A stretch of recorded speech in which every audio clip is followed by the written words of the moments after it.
that beheads people digitally. And this is where the book of Revelation is playing out right now. It's in the digital sphere. It's all online, and the merger of our online world, the AI world, with our flesh and blood bodies. And the mark, the 666, what do you think that represents? Well, of course, in order to buy some trade, you have to have the mark of the beast on your forehead or your hand, and that could well be the quantum tattoo that I mentioned just a moment ago. That's a no-brainer in some people's opinion, and we are in the process now of we've already merged with AI, and what's going to come next is well beyond the close monitoring that is happening now, and in fact the mandating of having to have some form of implantable chip in order to participate in society. It's coming, isn't it? It's here. It's already here. And what we have to do, I believe, is to wake up, if you will, and realize, okay, this is the script that is being played out. We all have a role in it. The good guys win in the end. But in order to get there, we've got to look for, well, the book of Revelation in chapter 20 discusses a rainbow angel that comes out of the sky. Who some people think is Christ, but illuminates all of the believers, those that remain to God, the seal of the beast of God for them. But that really is the struggle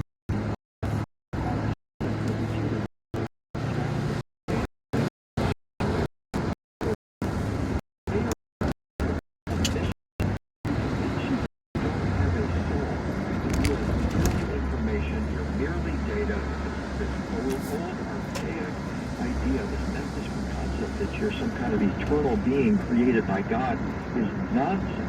That is their core concept, and that is what the beast also seeks to make happen as well, to get everybody off this idea that they are made in the image of God and remake them in the image of the beast, which can be interpreted as some sort of an AI robot, a clone, a holographic being, maybe even some sort of 3D synthetic human that we're starting to see companies like Samsung produce online. What do you think of the Antichrist and who it might be? Well, the Antichrist is the second beast in the Book of Revelation scenario, and the key thing for identifying the Antichrist is that this figure suffers a mortal wound and then is resurrected.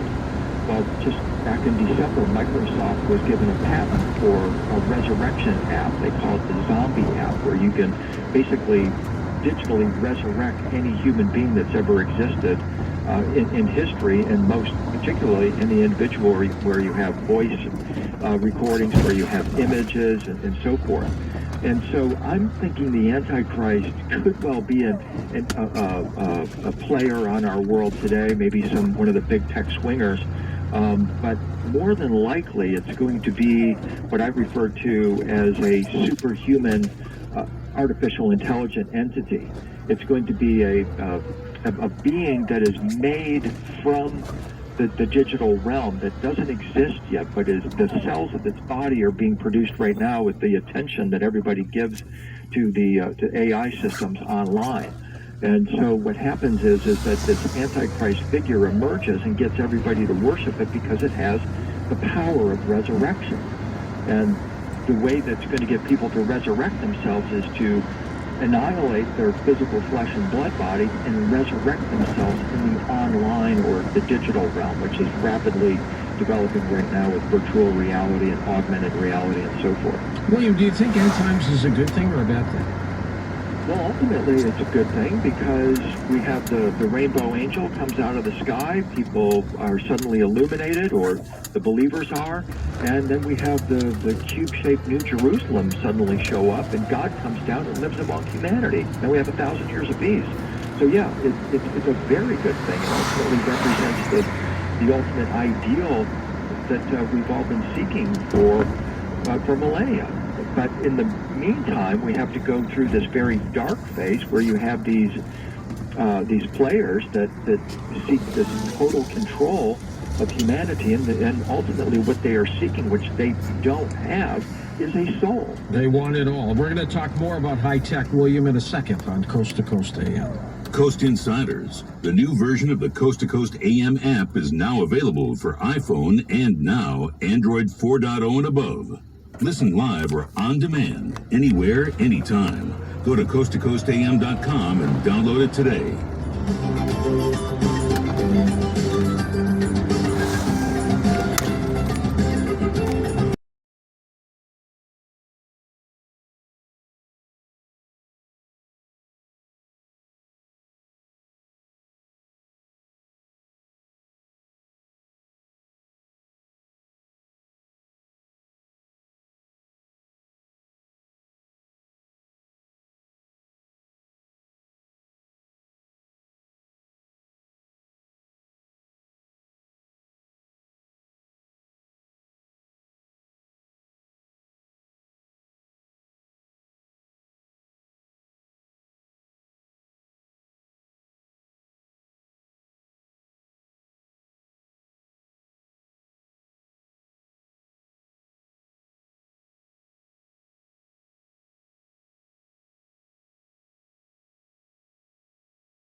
Stand together to serve our veterans.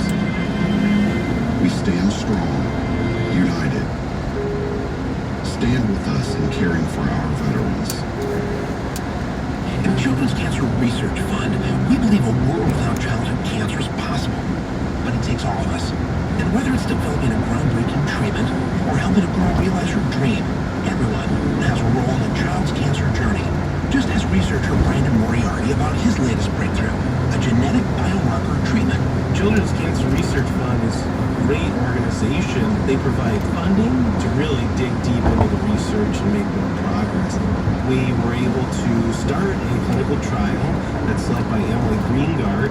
The hope is that these types of therapies are going to be more effective and a lot better tolerated, a lot more safe for the patients. People ask me how I keep a smile on my face. It's easy when you have so many great people that take care of you and support you. To find out how you can be a part of the child's cancer journey and a part of the cure, visit childrenscancer.org, a public service message from Children's Cancer Research Fund. Fox News. Some tornado. The Senate's voted to go ahead with the second impeachment trial of former President Trump. He's charged with incitement of insurrection, accused of spurring on the Capitol Hill riot. House prosecutors show graphic videos of the violence.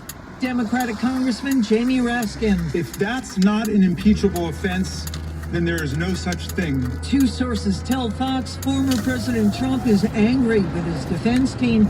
Some Republicans say those lawyers didn't handle the proceedings well, like North Dakota Senator Kevin Cramer, who told Fox News at night. Well, I do think that they could have been better organized and better prepared. The former president's team had tried to convince lawmakers the trial's unconstitutional. Now Democrats and the lawyers for former President Trump each get 16 hours to argue their side. America's listening to Fox News. WFLA on your phone with the iHeartRadio app and on hundreds of devices like Alexa, Google Home, Xbox, and Sonos. This is crazy! An iHeart radio station.